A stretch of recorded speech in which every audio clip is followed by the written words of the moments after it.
Namo Vishnupadaya Krishna Prasthaya Bhutale Srimate Bhaktivedanta Swami Bhagavad Namaste Saraswati Deve Gauravani Pracharine Nirvishesha Sunyavadi Prashachakarine Namo Mahavadhanaya Krishna Prema Pradayate Krishnaya Krishna Chaitanya Namni Gaura Krishna Namo Namah He Krishna Karuna Sindhu Dinabandhu Jagatkate Gaureshya Gurika Kanta Radha Kanta Namostate Taptakanchana Gaurangi Radhe Vrindavaneshwari Vrisabhanu Sute Devi Pranamami Harive Sri Krishna Chaitanya Prabhu Nityananda Shri Advaita Gadadhar Srivasadi Gaura Bhaktarinda Hare Krishna Krishna Krishna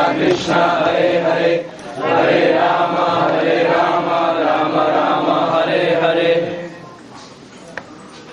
Om Namo Bhagavate Vasudevaya Om Namo Bhagavate Vasudevaya Om Namo Bhagavate Vasudevaya Om Namo Bhagavate Vasudevaya Om Namo Bhagavate Vasudevaya Om Namo Bhagavate Vasudevaya Narayanam Namaskritya Naram Chaiva Narottamam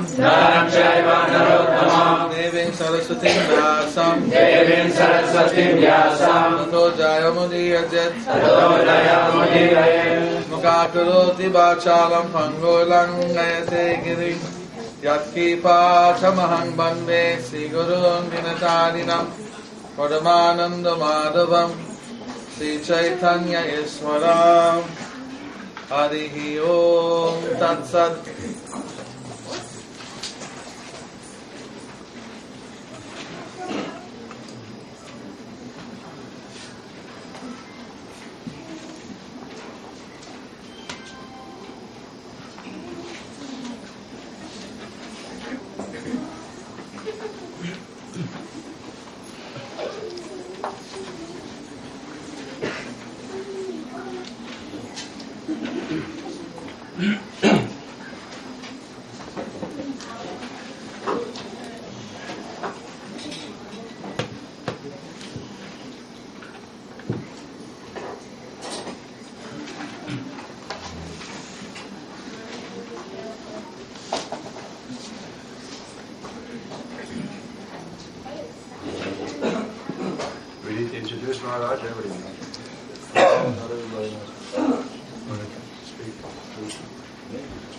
So we'd like to welcome His Holiness Jayapataka Swami Maharaj.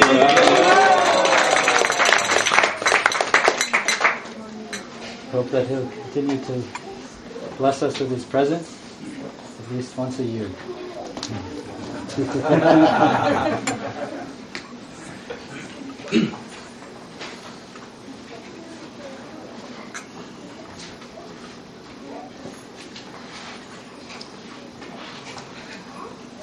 I'm very happy to be here with my dear godbrother, His Holiness Trivikram Swami Maharaj. He's very dear to Srila Prabhupada. He got a lot of different associations with Srila Prabhupada. We were together for some time in India and different parts of the world. He's kind of a pioneer. You know, he opened up some cities and preaching in Poland at one point in time, and then in Ireland. And well, if you have him here, there's a very good chance that he's going to do something really wonderful. If he's merciful, and he has all the capacity. He's a ISKCON spiritual master, experienced yogi. I'm very happy to be here in his association, see so many wonderful devotees. Of course, Jayapataka Maharaj and I, we were both in Mayapur one time together. Yeah. But because I was so offensive, Krishna kicked me out, and he remained there, and everybody knows what a wonderful result has been for his determination to stay there over all these years. How many years has it been since you went to? I went to India in 1917. 38 years. 38 years he's been determinedly serving Srila Prabhupada there in Mayapur, therefore something wonderful has come. So I don't know if I can live another 38 years, but I could do something here in Orlando. Right. 1/10 is big, 1/100th is big. So that we can, when we meet Prabhupada again, at least we can not be embarrassed. I was just told that Orlando is going to become bigger than New York City in the next so many years. Everybody's moving down from the cold. Economy here is better, so looks like it's good to get in now. Hare Krishna.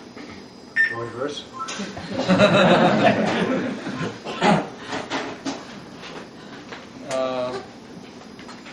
646. 646.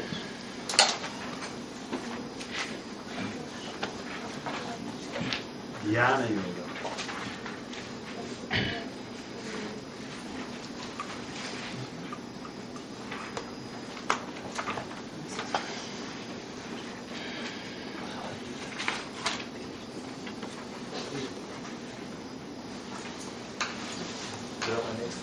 Tapasvibhyo diko yogi, Tapasibhyo yogi, Jnanibhyo pimatodika, Jnanibhyo pimatodika, Karmibhyascha diko yogi, Karmibhyascha diko yogi, Tasmad yogi bhavarjuna, Tasmad yogi bhavarjuna, Tasvibhyo diko yogi, Tasmibhyo yogi, Jnanibhyo pimatodika, Jnanibhyo pimatodika, Karmibhyascha diko yogi, Karmibhyascha diko yogi, Tasmad yogi bhavarjuna, Tasmad yogi bhavarjuna. Tapasvibhyo yogi, diko yogi, Tapasvibhyo diko yogi, Jnanibhyo pimatodika, Jnanibhyo pimatodika, Karmibhyascha diko yogi, Karmibhyascha diko yogi, Tasmad yogi bhavarjuna. Tasmad yogi bhavarjuna. Swami Prabhupada. A yogi is greater than the ascetic, greater than the empiricist, and greater than the fruitive worker. Therefore, O Arjuna, in all circumstances be a yogi. Translation, repetition.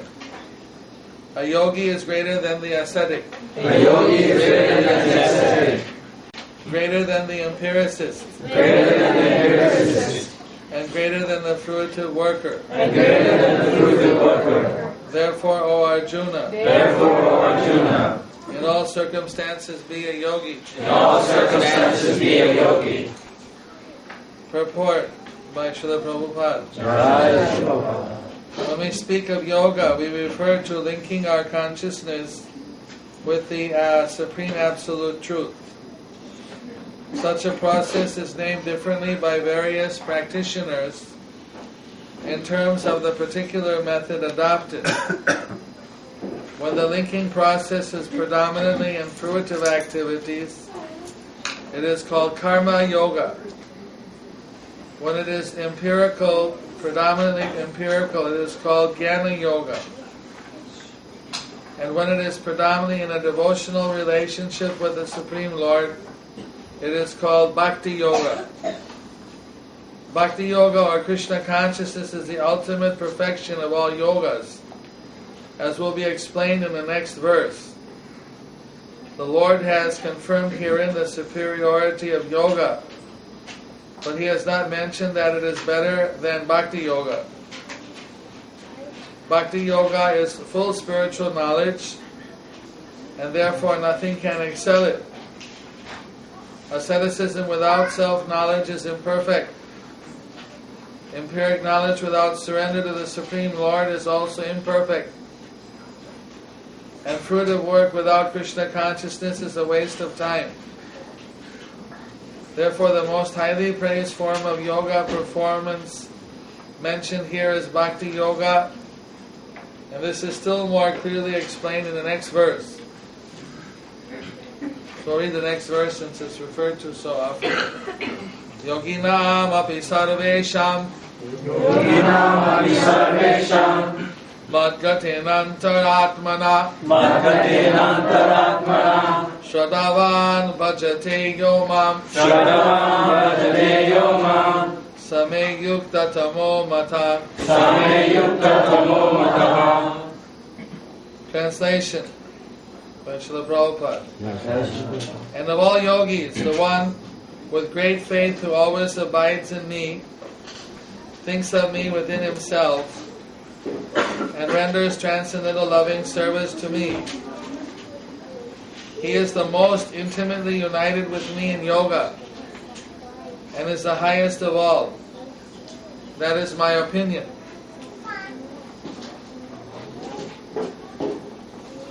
So there are a number of different kinds of yoga. Literally, yoga means to link up.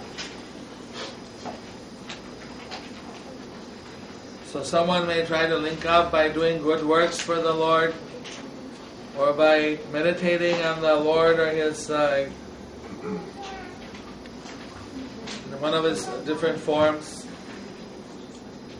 So that's dhyana yoga. Then there's the one may try to link with absolute truth by speculation. What is absolute? What is spiritual? What is eternal? That's called jnana yoga.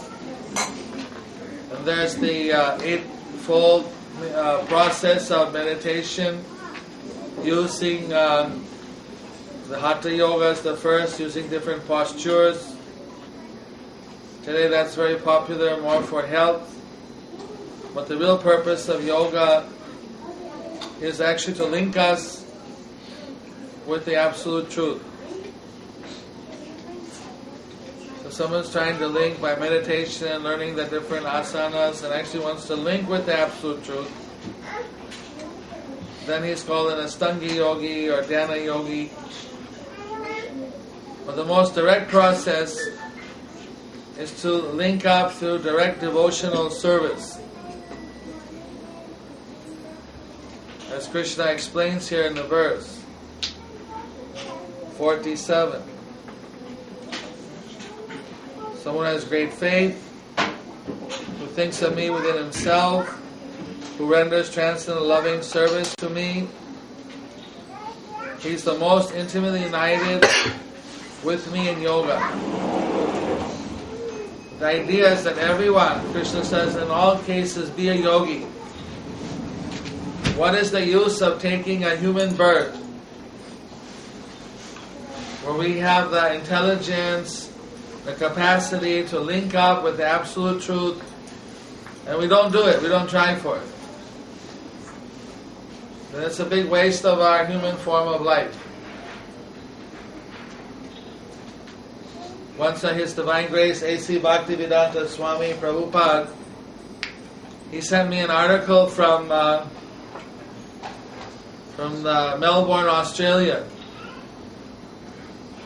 He said that he was surrounded by journalists when he arrived there, and one of them in a press conference said that, Guruji, you come from India. India is a poor country. You have come here to Australia. Australia is a rich country. So what have you come to take from us? Quite rude, but that's the Australian humor maybe. But the Prabhupada said, I haven't come to take anything from you. I have come here to give you, to save you from a cat and dog's life. Sure.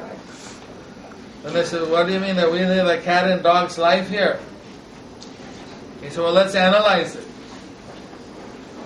He said, a cat or a dog, they eat. So they maybe eat out of a bowl, they eat off the ground. You may eat in a nice restaurant, 5-star hotel restaurant or something, with a nice table set and different articles, spoons, forks, soup spoon. But ultimately it's still eating. one is just more sophisticated. Then they're sleeping. Maybe a dog or cat can sleep in the grass or some sand. You may have a big orthopedic bed or something, but ultimately when you're asleep it's all the same whether you're a cat, dog, or a human being. Then eating, sleeping, defending, mating. So mating, it says animals are procreating, human beings are procreating. Maybe someone does, the animals do publicly and humans have a private place in some places. But basically the procreation is the same thing.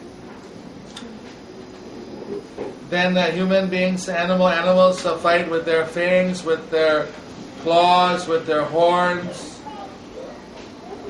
And humans are fighting with machine guns and missiles and bombs. But ultimately, it's all for fighting with other people. The animals are fighting, killing their opponents. And human beings are doing the same thing. So, is it that we're just sophisticated animals? We do the same things they do, only a little more sophisticated? So I wanted to come to teach you that there's a higher purpose to human life. Human beings are not meant just to do these things. These things are part of life. But it's not the end of life. The end of life, we should understand the absolute truth. We should understand our own eternal spiritual nature. So that's why I come here to save you from the cat and dog's life, so you know that there's a higher purpose to human life. So Prabhupada sent me the clipping the next day. It's in the newspaper. Next day it came out. Swamiji has come to save us from cat and dog's life. Then the subtitle was, he has come to hound us.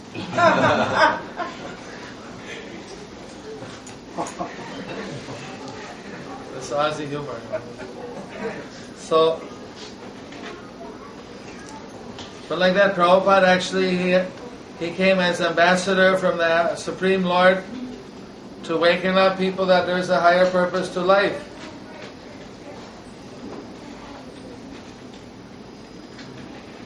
So being a yogi means that we realize there's a higher purpose and we are trying to achieve it. Different people may try different yogas.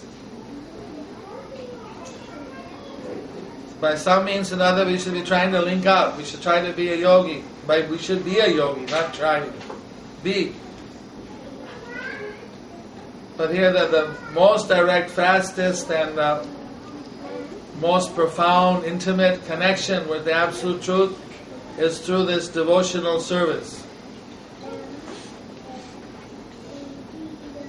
Some Jnana Yoga is linking through the mind. The meditative yoga is using the body and mind. The Karma Yoga is using the activities. But the Bhakti Yoga adds to that love. Loving devotion. When we add that to the whole equation, it becomes much more powerful.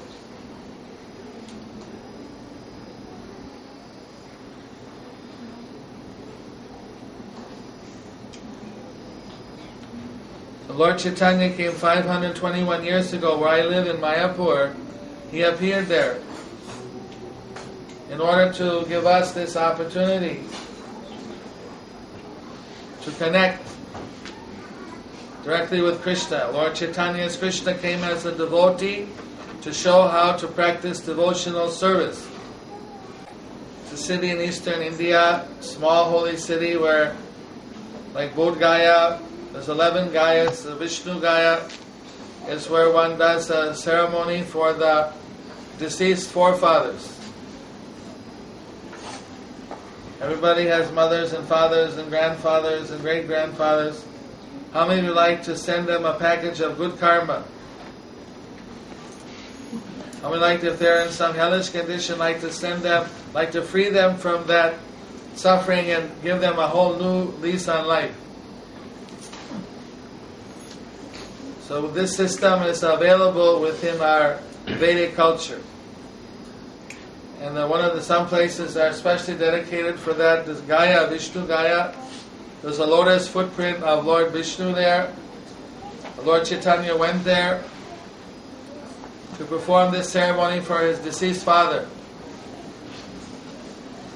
So generally the oldest son does it. He was second son, but oldest son had taken sannyas and went off. So he did it. So when you come to India, you can always visit Gaya and do this ceremony. You can do it here also. I was thinking, I asked what Maharaj thinks about it, that in America or amongst all the different world religions, our Vedic or Hindu or Sanatan Dharma is the only one that has the ceremony to help forefathers that have already passed away.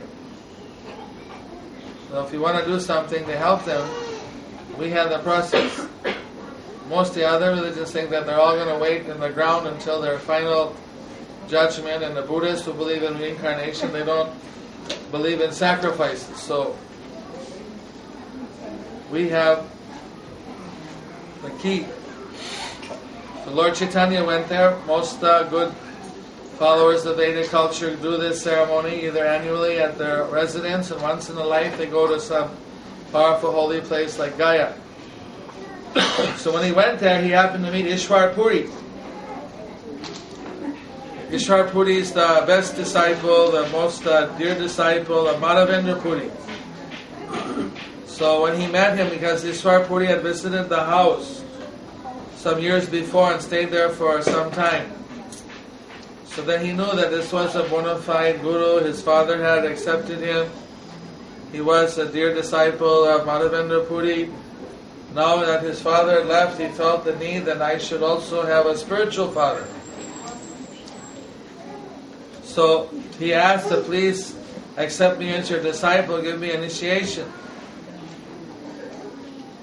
But as Lord Chaitanya was considered the greatest scholar of his time, Ishwar Puri said, I am just, ordinary sannyasi. You're a big scholar, so I don't feel qualified to initiate you. And Lord Chaitanya said, don't try to cheat me. I must have initiation. If I don't get initiation, I don't know if I can survive, if I can keep my life. So he was very emphatic, I must have initiation. So finally Ishwar Puri agreed and gave him the mantras of Bhakti Yoga. Bhakti Yogis chant mantras. In every yuga there's a different mantra. Previous in Dwapara Yuga was Om Namo Bhagavate Vasudevaya. Om Namo Bhagavate Vasudevaya. In Kali Yuga it's Hare Krishna, Hare Krishna, Krishna Krishna, Hare Hare, Hare Rama, Rama Rama, Hare Hare.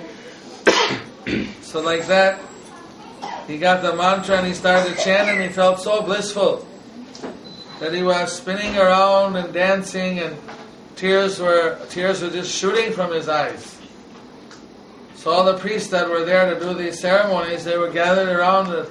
They never saw anybody dancing and chanting so ecstatically.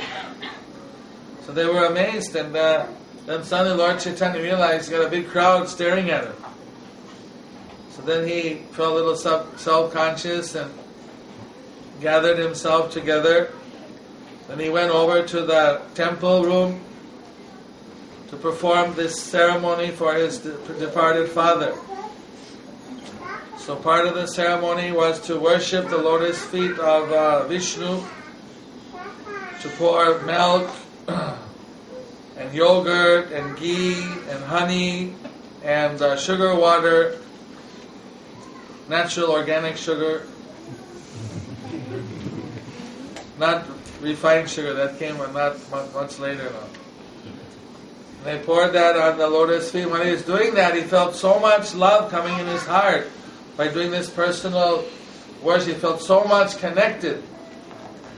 That's the whole point of yoga, is you get connected.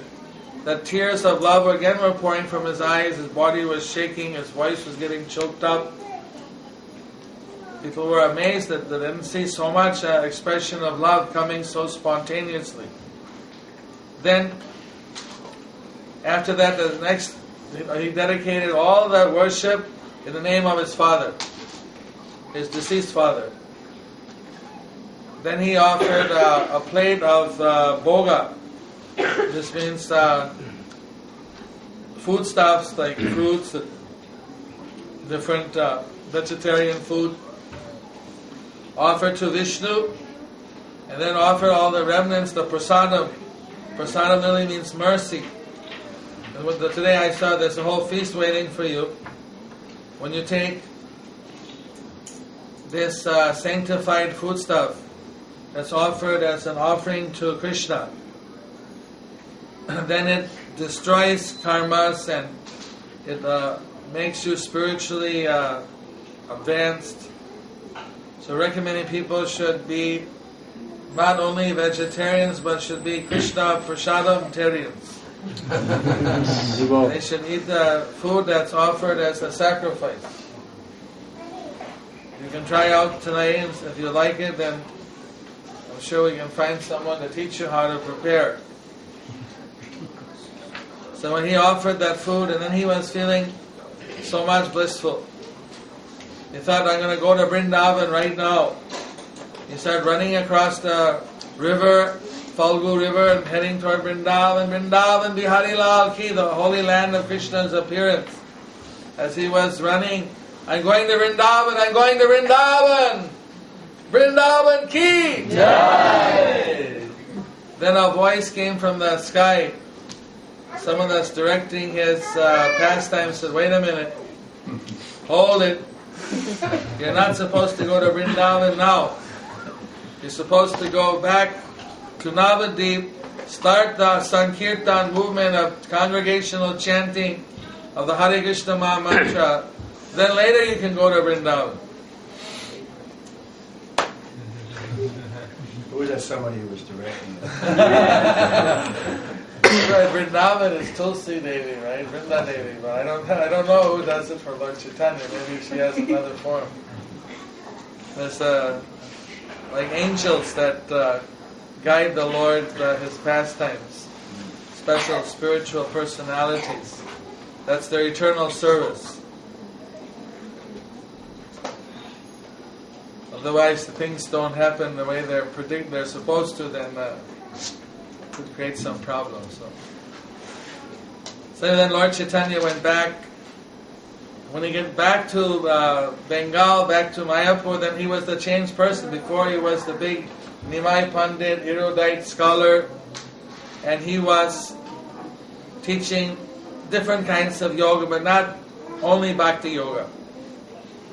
But now he was focusing on Krishna and Bhakti Yoga, Krishna's Supreme Person. So his students were wondering, why are you teaching us only about Krishna? Then he explained that I've always taught you the best that I know. So now I realize that Krishna is the absolute truth. He's the original form of God. He has unlimited other forms, but he's the original one. He's the absolute truth. So how can I not educate you without also telling you about the absolute truth? What is the point if I just tell you about relative truths and not the absolute truth? But then sometimes he would chant and dance very spontaneously. So some of the neighbors of Mother Sachi, they approached her when she was calling Nimai for lunch. Nimai! Nimai! Gaura Hari! Come for lunch. So look at your son. Ever since he came back from Gaya, he's been crying. He's been shouting loudly the names of Krishna. Something happened to him. I think that he's got a disarrangement of the hairs in his brain. And you should feed him some tender coconut. No, that's not strong enough. Tender coconut's very mild. You should get some nice Ayurvedic oils, essential oils, cooling oils, and rub it on his head. Then he'll cool down. But another one said, no, that's not strong enough. You just tie him up with ropes. He's far gone. So, when the mother said, no, nothing wrong with my son. This is his natural expression of devotion. There's nothing wrong. But since people were criticizing, then Lord Chaitanya went to see one of the devotees who was very senior. His name was Srivas Thakur. Any of you have probably heard of Srivas? He's one of the Panchatattva, the 5 great associates of Lord Chaitanya. So he was a very practiced bhakti yogi. So he went and asked for an interview. I have a question. Can I ask you? He said, yes, please. Ask me. What's your question? He said, you see, people say that I have a disease. They say that I'm sick. What's your symptoms? So whenever I chant Hare Krishna, tears come in my eyes, my hairs stand on end, my voice gets choked up, sometimes I faint, I get overwhelmed. So they say that this is all symptom of some disease. And then Srivas said, yes, you have a disease. And I want that disease too.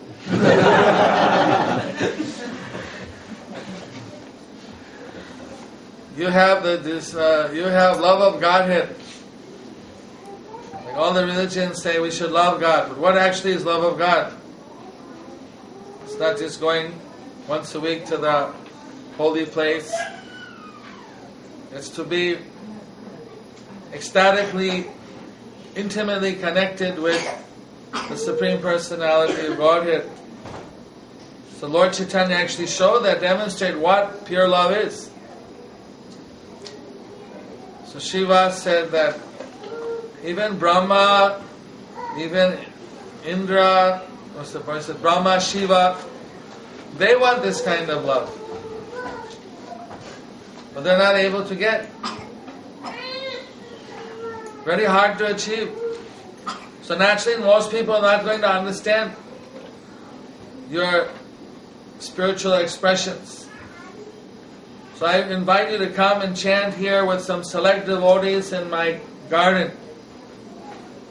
You got a nice walled garden. So come here and chant, and I'll select people that will be able to appreciate your ecstatic love. So then initially Lord Chaitanya gathered with the select devotees and chanted in the yard of, in the lawn, in the garden of Srivas. So like this he was teaching them Bhakti Yoga. The Lord Chaitanya said that everyone in this current age, called the age of iron, quarrel, hypocrisy, Kali, they can easily awaken their dormant love of God by chanting the mantra Hare Krishna, Hare Krishna, Krishna Krishna, Hare Hare, Hare Rama, Rama Rama, Hare Hare. Just like today when they were chanting, Maharaj started getting everyone was jumping in spiritual bliss. I don't say it's at the level of Lord Chaitanya, but it was definitely a blissful experience that everyone was experiencing. What? How many were feeling happy chanting? Wow, you see? Even Hemalavanya. So, We do that every Sunday. you can experience every Sunday. What day is it today? Friday. So 2 more days you can plug in for some more bliss.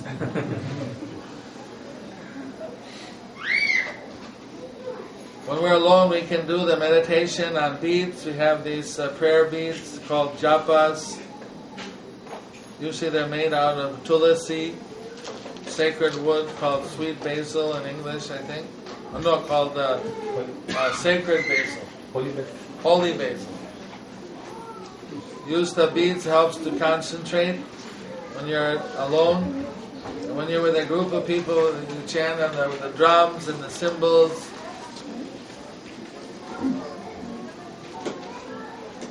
So this is called Bhakti Yoga. When we do Sravanam, Kirtanam, Smaranam, Bandhanam, we do hearing, chanting, remembering, offering prayers.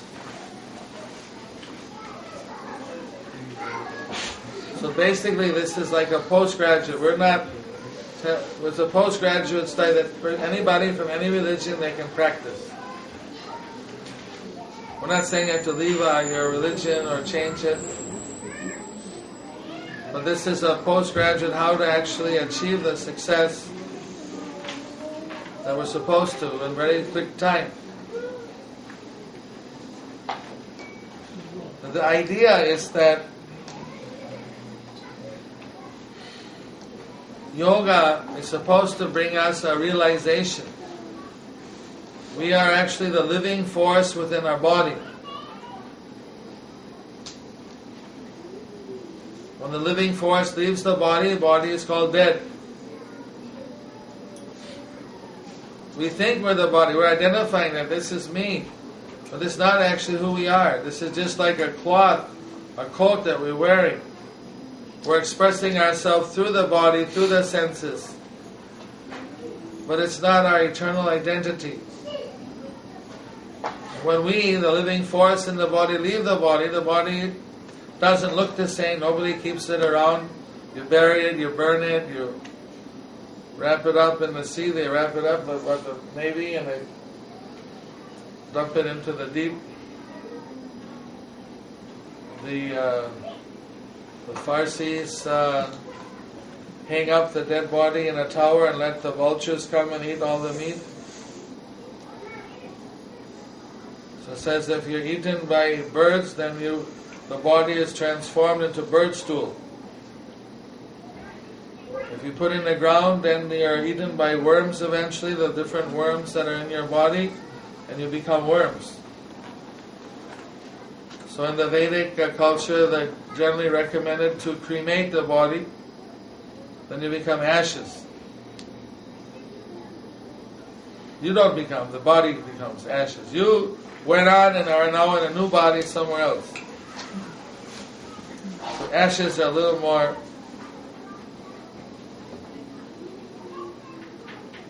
refined, clean. So those ashes are usually put in some holy river like the Ganges, the Jamuna. There's a ceremony we do every year before the Gaur Purnima festival, a day or two before. We put the ashes into the ocean, into the Ganges, because the Ganges is considered a very holy body. Therefore the souls are also elevated. So the whole purpose of Vedic culture is how to elevate this living force so it doesn't have to take birth again. Or at least it gets a higher birth. So there's so many different things that are done. Children doing for their deceased parents, putting ashes in the holy river. When the Grateful Dead lead singer passed away, his wife took the ashes and put in the Ganges up at Rishikesh. And some of the fans said, why not in the San Francisco Bay?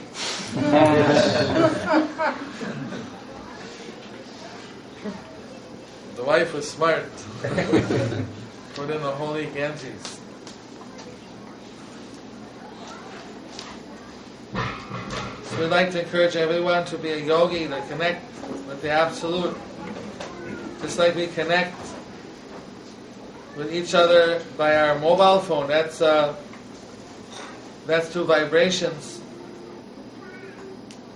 Well, they say that holding a mobile phone by the ear may burn out your brain eventually. But you're communicating via vibration. So spiritual vibration doesn't require an apparatus. There's no danger to your brain cells. In fact, some psychologists did a study and found that to relieve stress, meditation is the best thing, and of all meditation, the mantra meditation works most effectively. Bhagavad Gita says the japa is the best sacrifice to connect with the Lord. So we recommend that people try this mantra meditation.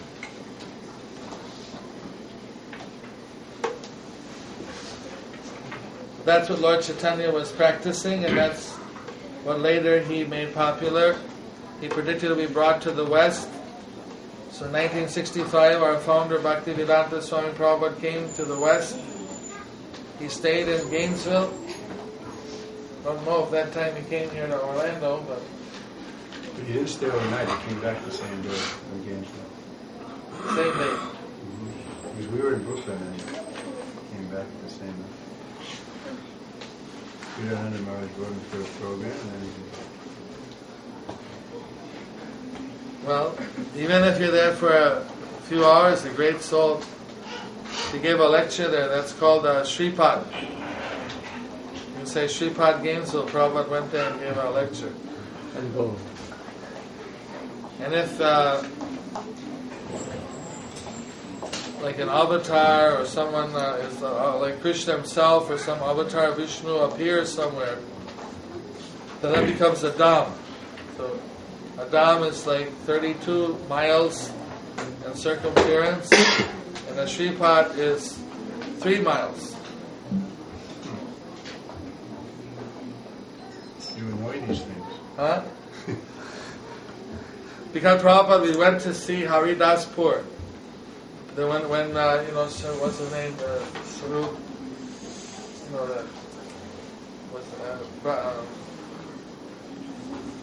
Prabhu Sarup was his. Then he took initiation, sannyasi, some other.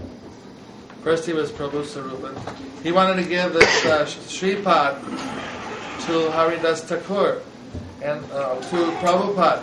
So Prabhupada went there and he saw that Haridas Thakur, the scriptures had said he went from Benapole after he was tried to be seduced by a prostitute. Instead he initiated her and made her a yogi. And then the person that was paying the prostitute to make him fall down found her all wearing white robes and chanting. She'd given away all her fancy jewelry. And he fell down, fainted. The guy was shocked. Never expected Hira, the prostitute, the society girl, to become a devotee, yogini. Then next day, Haridas Thakur had stopped at this one place on the side of a certain river and he chanted. So since that, they changed the name of the village to Haridaspur. It's got Haridas High School, Haridas Primary School, you name it. Everything's Hari. Even the border, when you cross into Bangladesh from India, is called Haridaspur. So there's a Shripad there. There was this little shrine built for Haridas. Haridas was a Muslim who became the spiritual master of chanting Hare Krishna. He took it up. And he became considered like the authority about chanting as one of the followers of Lord Chaitanya, the Namacharya. So we got that place. It's when we accepted it. And Prabhupada said that, well, even then it's only 2 kilometers from Benapole, and he stayed there for 20 years. So even if there's a doubt whether this is the real, it's still within the 3 miles. And he said, looks like he was here because everybody says he was here, and they named the place, and they have this shrine. So even if he wasn't, it's still within the holy, so there's no harm in. Prabhupada was always very analytical to see. So that's why I heard the 3 miles.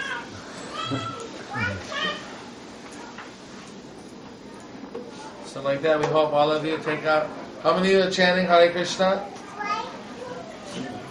How many interested in being bhakti yogis?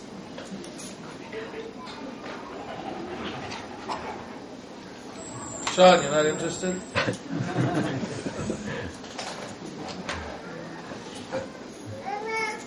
So like that.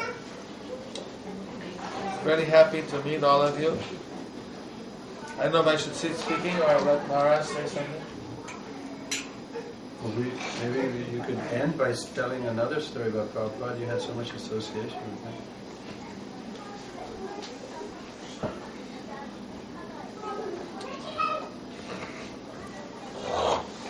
And I can say something too about Prabhupada. People always like to hear our exchanges with Prabhupada. And Prabhupada is so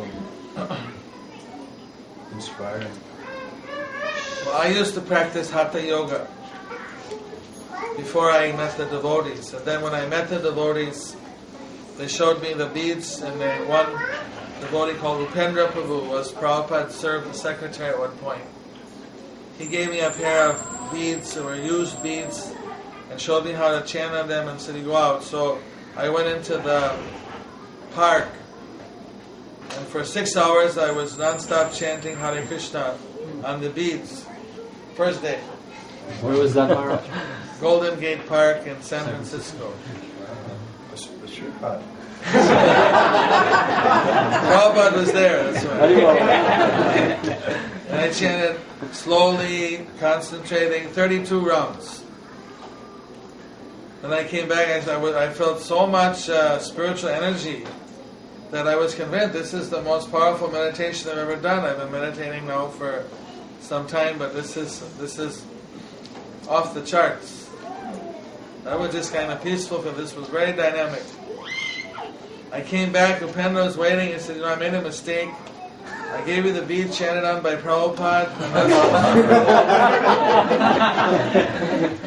I have them back." Wasn't quite the same the next day. You gave him back? What could I do?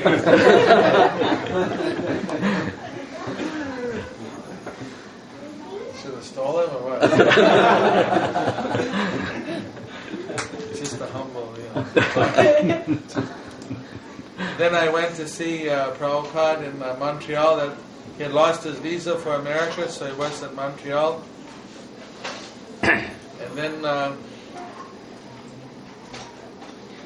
when I was sitting in the temple, because I shaved up on the Rath Yatra day. Jayananda Prabhu shaved me up. Then I flew to Montreal. I was sitting in Prabhupada giving class. And then he looked at the end of class, he said, "Who is that?" Someone said, "He's Bhakta J from San Francisco." He said, "Okay, have him come and take lunch with me tomorrow." I'm getting a lot of mercy, right? And at that time, Gargamuni and Brahmananda also showed up. Brahmananda from New York and Gargamuni also from LA or from San Francisco. So all three of us were taking prasadam. But I was very skinny in those days. Only like 60 kilos. Which is, anyway, kilo. You can multiply 2.2. So, they fed me so much prasadam. I thought I was going to bust. And some of you know Gargamuni and Brahmananda have a very good capacity for prasad. I was just a beginner, so. How old were you then? 19. So then,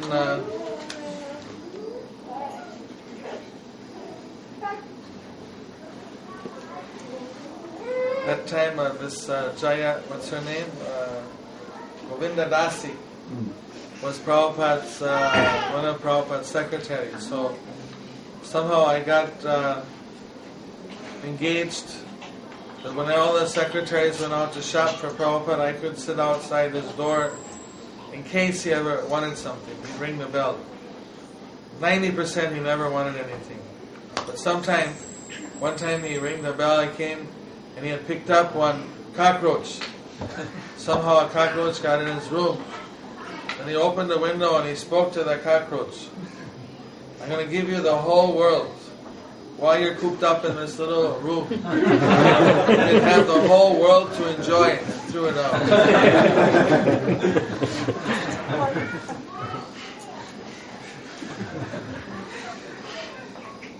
It was always very interesting One time he was giving a lecture in the temple, and then he was pressing the point that if you want to surely go back to the spiritual world, apart from this material world, there's the spiritual world, where everyone there is a liberated soul. They're all left there, but they're all liberated, they never die, never grow old, they all have spiritual bodies. So if you want to go there, you should be 100% Krishna conscious. The devotees are meditating like 100%, that's like zero tolerance, that seems pretty tough. So they were kind of hanging their head thinking it was 10%. Is there really hope for me? Then Prabhupada was getting down, he was on his seat was raised, had a stairway on one side, so he was just turning to go down the stairway. Then he told him, okay, 90%. Even if you're 90% Krishna conscious, 90% linked up, you go back to Godhead, back to the spiritual world. That was a little relieving, but still people were pretty 90%. That's also not a very easy. Would you be encouraged by 90%? And then probably sitting down the stair, he looked against it, even 80%. So he gave everyone like some more hope. Okay, 80% now. Discount. Still, for many it seemed pretty tough actually when you start calculating. When Prabhupada got down off the seat, was starting to walk, had his chadar, his shawl dragging behind, looked, he said, even 70% you go back to Godhead. And he threw the chadar over his shoulder and walked out very regally. So you try for 100%. There's a little bit of slack there. That if you try for 70, you probably only get 50 or something. Try for 100. Then Prabhupada, many times he was in. When I came to India, then he was every year, twice a year in Mayapur, the birthplace of Lord Chaitanya. And he would spend like about a month and a half in somewhere between September and November. And he would translate them. Then he would come again at the birth time of Lord Chaitanya in March and spend 2 weeks when all the devotees came from around the world. So, someone had told me, they gave me a tip that when you go to see the spiritual master, you should first humble yourself. Then you should glorify the spiritual master. Then you should ask for a blessing. So then I would every day go and see Prabhupada in his room, and then I would say, Prabhupada, I'm most fallen, I'm a very big fool, and you're very merciful to the fallen, and please give me your mercy that I can serve you. Things like every day would be something different, but then you learn that the spiritual master is not like a robot. It's not an animatronic. Like we have a lot of animatronics here in the Magical Kingdom and the Universal Studios and everything, but he's a person. So when I bow down and say, Prabhupada, I'm a great fool, I'm a fool, then he said, yes.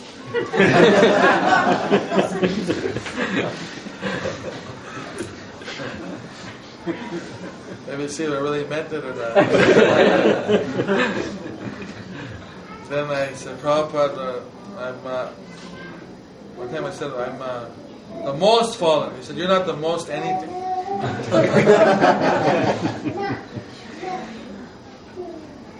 And once I said, Prabhupada, I want to serve you life after life. And he said, why do you want to make me come back?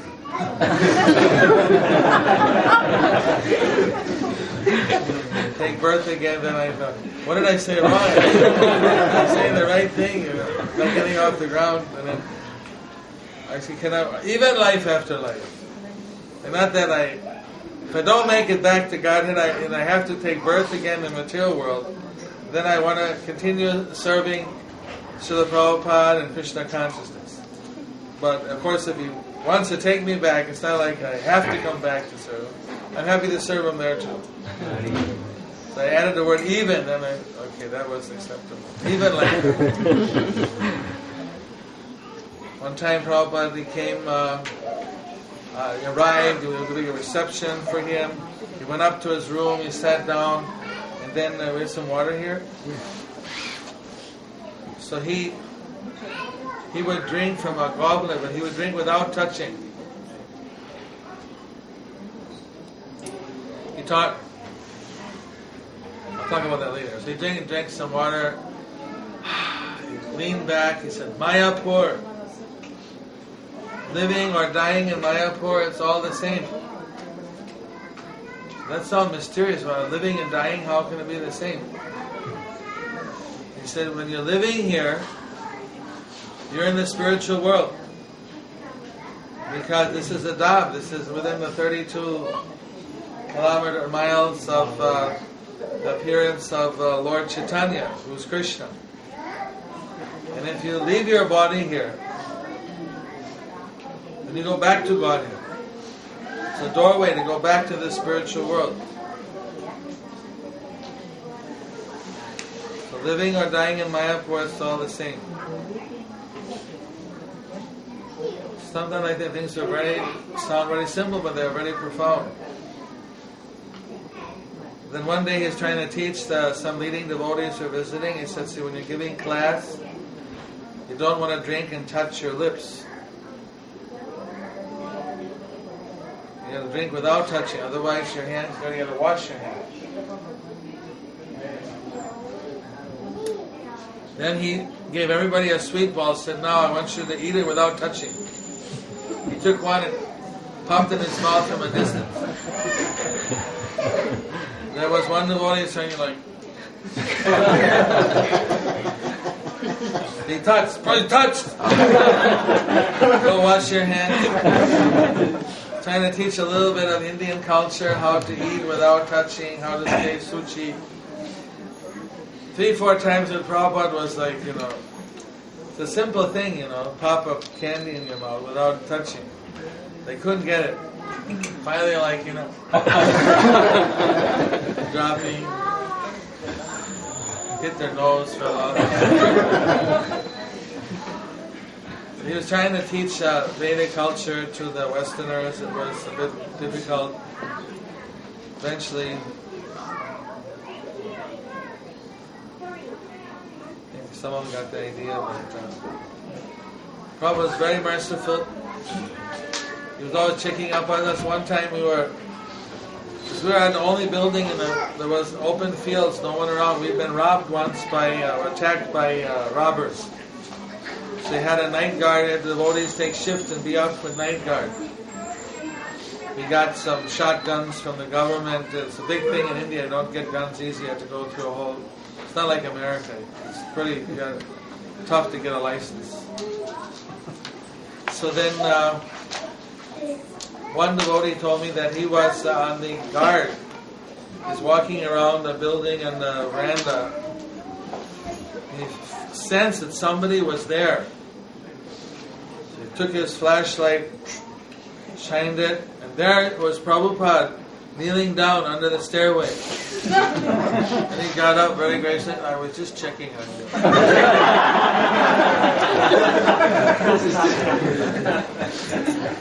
So Prabhupada ki jai! Listen, a few pastimes.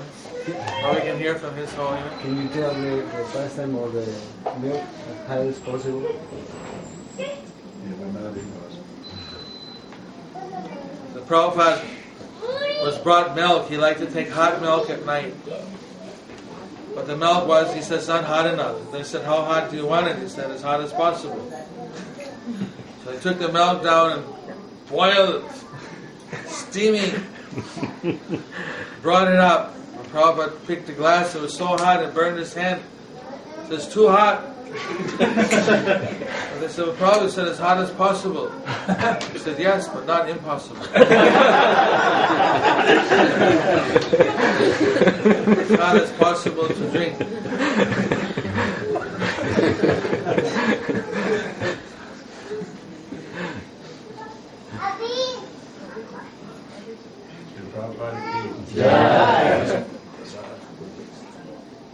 You want to start feeding everyone now? Yeah, that's a good idea.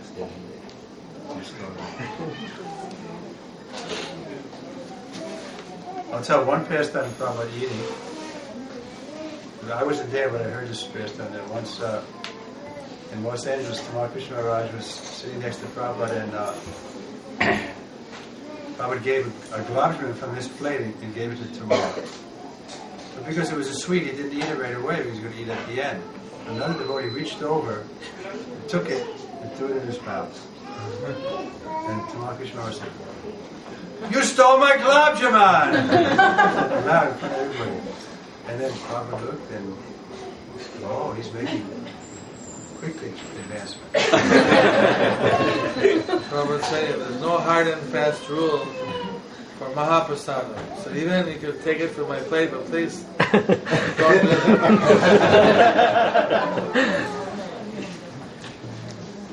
So maybe Bhagavad will say the prayer.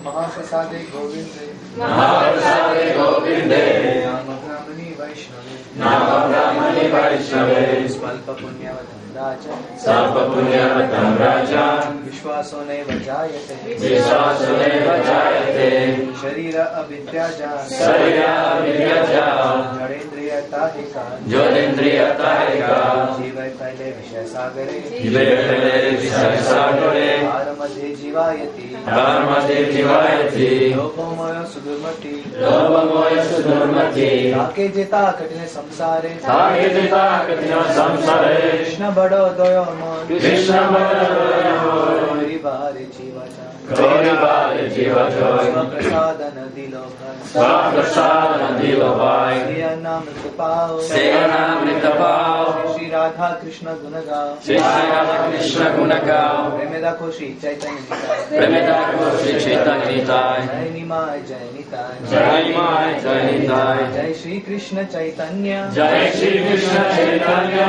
Prabhu Nityananda.